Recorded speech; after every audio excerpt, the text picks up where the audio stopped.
متابعينا الكرام، مرحبا بكم معنا في هذا الفيديو الجديده اللي كتجي مع الماتش اللي جمع بين فريق الرجاء البيضاوي وشباب السوالم، واللي غنهضروا فيها على الانتصار ديال فريق الرجاء البيضاوي ب4-1 كيفاش جا وعلى التفاصيل ديالو كامله.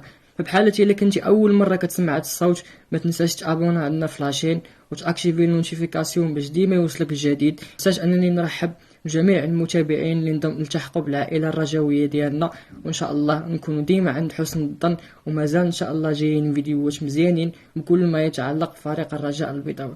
ولكن انت درتي هذا الشيء كامل ما علينا اننا نبداو هاد لا فيديو ديالنا من بعد الانترو.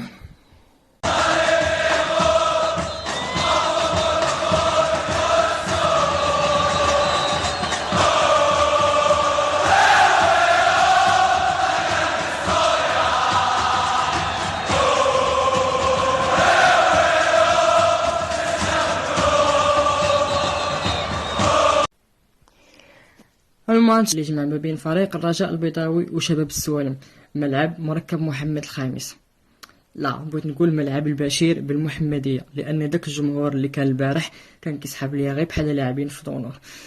الماتش اللي كان جاب انتصار فريق الرجاء البيضاوي ب4-1، وكل شيء اتفق على انه انتصار مهم، حيث تمكن فريق الرجاء البيضاوي من انه يصعد للمركز الرابع ولو مؤقتا برصيد 12 نقطه، وغيكون نهار البطوله بأحسن طريقة ممكنة.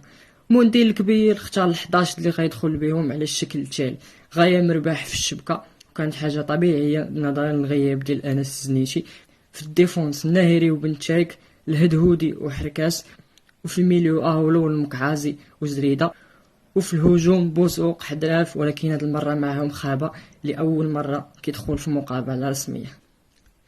الماتش بدا بضغط كبير من فريق الرجاء البيضاوي، ولكن ما استطاعش انه يماركي الفرص اللي تاحوا ليه، وجات طلعه وحده من فريق شباب السوالم افتتحوا بها التسجيل من بعد خطا ديال الحارس غاية مرباح في ابعاد الكره في الدقيقه 15.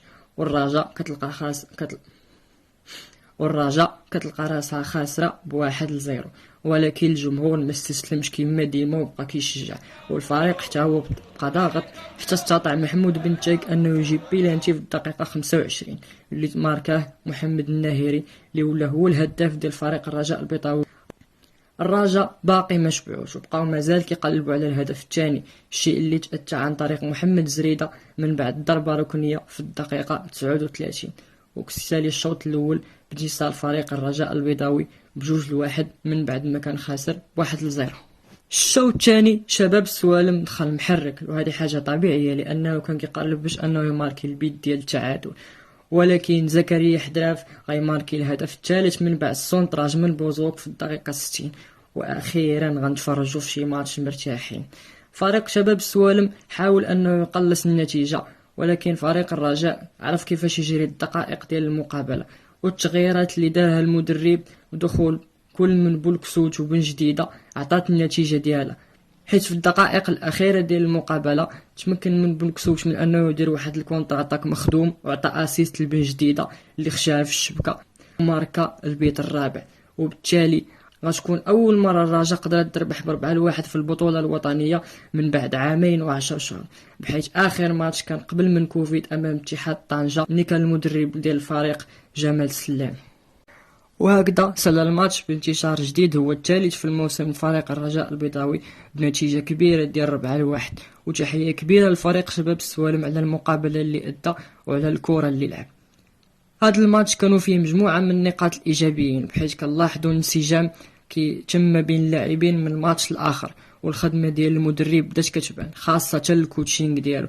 ومن المرات القليلة في السنوات الأخيرة اللي سمعنا أولي في التيران، بحيث استطاعوا اللاعبين ديال فريق الرجاء البيضاوي يحتفظوا بالكرة لأزيد من دقيقة فيما بينهم، الشيء اللي كيعكس تطور المستوى ديال اللاعبين.